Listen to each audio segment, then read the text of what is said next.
Starting with our video today, when we do a security assessment for industrial control system, one of the common things, if we take for example the pharmaceutical plant, we will come across different industrial control system with different features, services, communication protocol, capabilities, etc. Now, this is very common and very normal. If I'm assessing a production line that was started in 1990 and in 2000 and in 2022, for sure it will not be the same thing. It will not be the same risk when it comes to cybersecurity as well. So if you are having these three controllers, so I have here CPU 315 for example, and I have CPU 312. The outer lock, and it's the same S7-300 model, but different version of the CPU. The outer lock, as an assessor, especially if I'm coming from IT background and if I don't have the knowledge about OT environment, I need to be aware of this stuff. What I can see here is the CPU 315, for example, it supports MPI communication protocol and also support Profibus communication protocol. But if I look at the CPU 312, it only supports MPI communication protocol. Now, that makes a lot of difference when you assess industrial control system, because if I look at the CPU 312, which support MPI, that means it can only be connected to one device. And now that's from industrial control system perspective. From security perspective, if I'm assessing, for example, if this system is a single point of failure or not. So, but for this one, it supports two different communication protocols. So MPI, which we just talked about, and I have Profibus. So for Profibus, it could be connected to a remote I/O supporting Profibus communication protocol. And if a failure happened in this CPU, it could cause multiple processes in that line to stop. So this is a risk, higher risk compared to the MPI. Now, let's take it to more modern example in 2022, for example, or let's say 2015.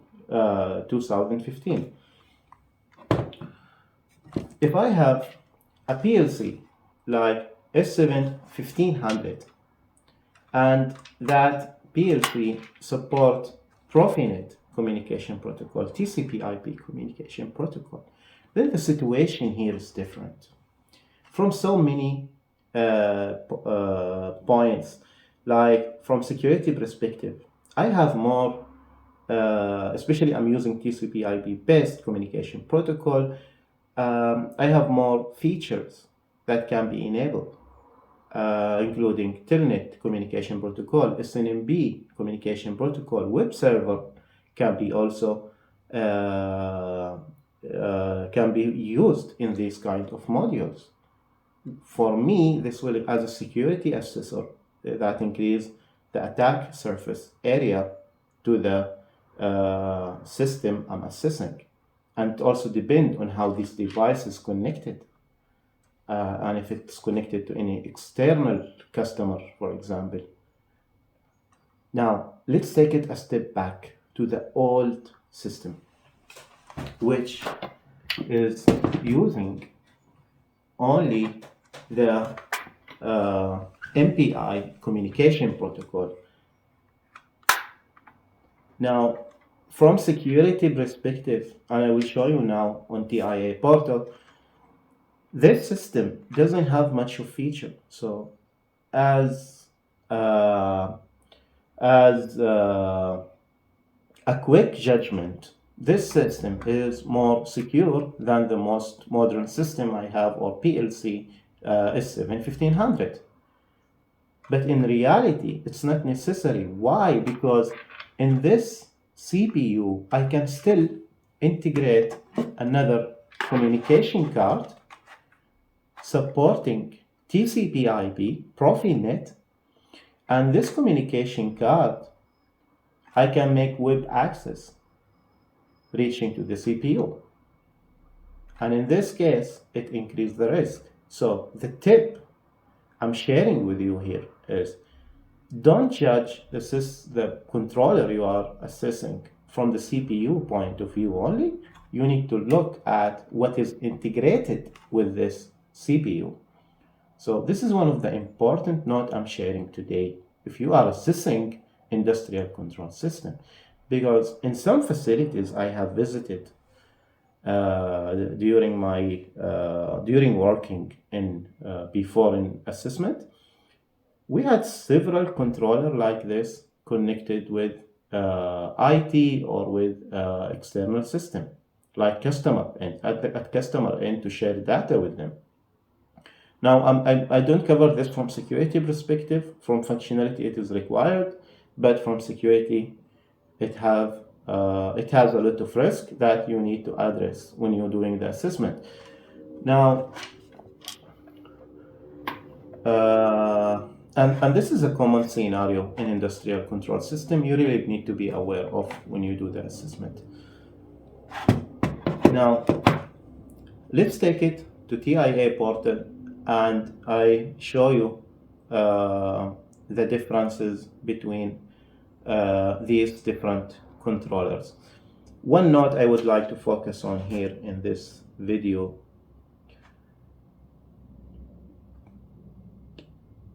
in most, I would say, in most of industrial control system facility, they wouldn't allow you to do pen testing. And it's hard to find kind of answers like that also from those who are working within the facility themselves, because they don't have, not all of them have the knowledge, the deep knowledge about it. They have only the basic knowledge that enable them to operate the process they have and produce the product they need to produce. So one of the things you can look at in this case, if you cannot do, for example, pen testing, you can refer to the manual of these devices. You can refer to the data sheet. You can also refer to the system integrator who had configured the system to help you with and share the information with you. Let's now not talk too much about it here, and we see it in TIA portal and show you some of these differences. Okay, what you can see here is TIA portal software, and I'm on the network view where you can see the overview of my network. This is the CPU 312, which is supporting MPI communication protocol. And here we have the CPU, which is support MPI and Profibus communication protocol. If we go to the top, we have also the CPU 1511C, which is support TCP/IP Profinet communication protocol. So let's take a look at the supported functions and features in the three of them and see the difference from risk perspective.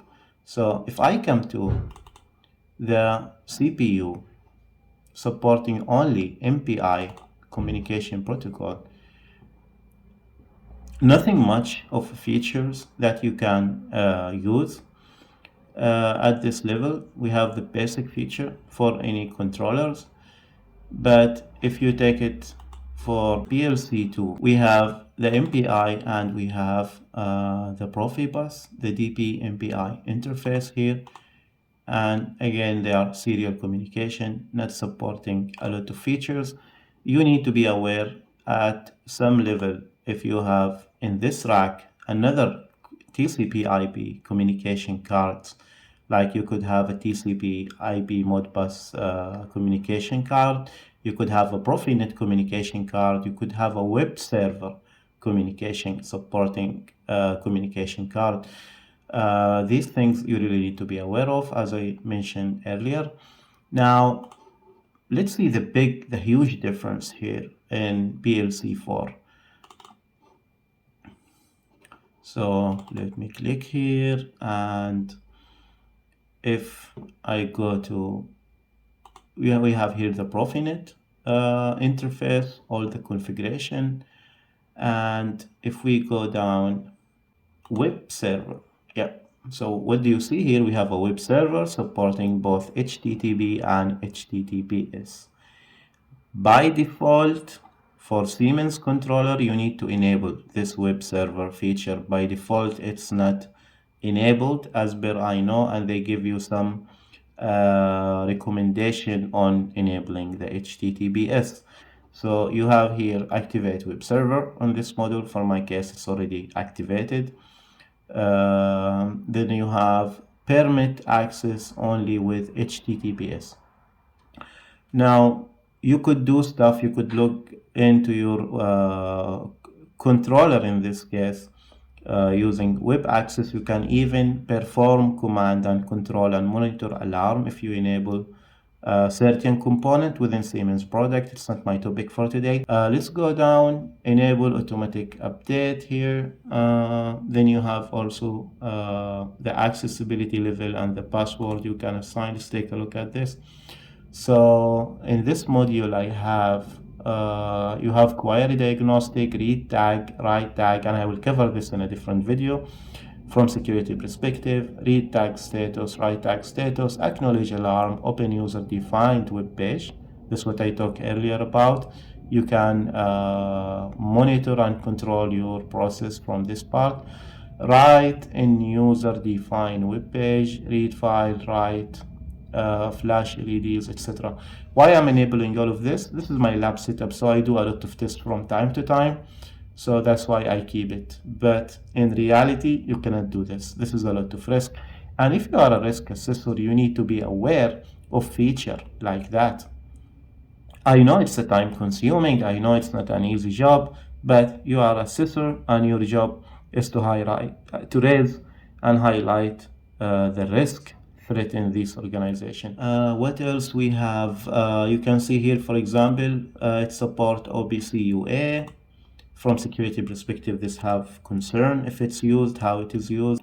So this is the first reference you could refer to in TIA portal if you have access to it, or if it's installed in the vendor, in the end user premise.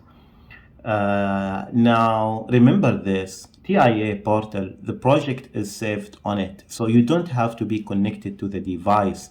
You could ask the vendor or the end user or the system integrator, just share with me the program, the configuration file, or bring the laptop all the way to us, and we will look at it. You don't need to be connected again to the device.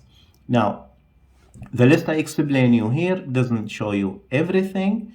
You also need to make sure what are the logic and communication protocol enabled via function block. And what I mean by that, for example, I have a function block enabled here in my controller for Modbus, and that one is used to communicate with the HMI I have.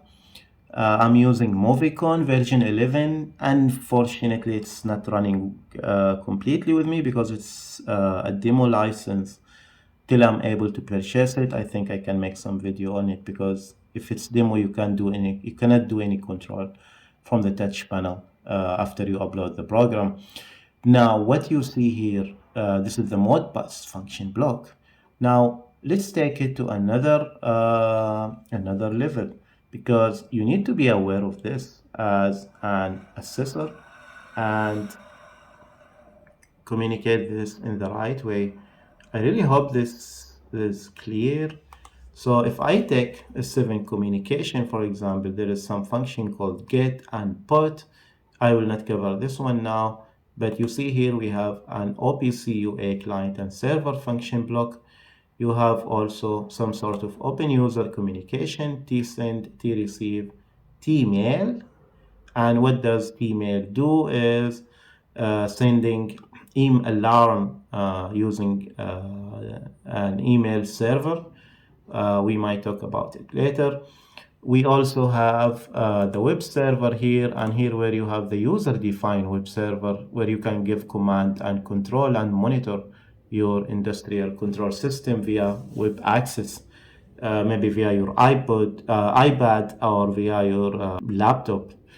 And we have some others also. You have the Modbus TCP here, Modbus TCP client and server, and some sort of other communication processor, Modbus RTU, serial communication, ET200 serial communication, Symmetric NetCP, FTP, command. I've been involved in so many assessment in pharmaceutical, in petrochemical, and oil and gas, where they use FTP command, and this is very common in some, especially in food and beverage. I have seen this as well. So you need to ask the right question: what communication protocols are being used? What feature and services are enabled within the controller you are dealing with here? So I wouldn't say it's an easy task to assess all these stuff, but to some point, if you plan it well, I mean, it will be easy. And it takes time, yes, but you will not like struggle a lot with the information. You need to have a list. I need to look at the data sheet. If it doesn't help alone, I need to look at the manual, not all the manual, the certain area in the manual. You need to define that. I need to meet with the system integrator to explain me what's going on and show me what is configured, what is not configured, etc. With Industry 4.0, with IIoT, with all these stuff, the risk increase on industrial control system overall, on OT facility, and you need to be aware of these things. This is a video on controller level 1. I will cover another video on HMI level in the near future. As usual, I don't want to make promises when I would do that. It's all based about it's all about my availability and possibility to make a new video. I hope you find this video informative and helpful and guide you during any assessment you are doing. Thank you very much for watching. Really appreciate that. You can support the channel via PayPal if you want to, so we can produce more and make more videos and share more knowledge. Thank you very much. Have fun, guys. See you soon in another video. Bye-bye.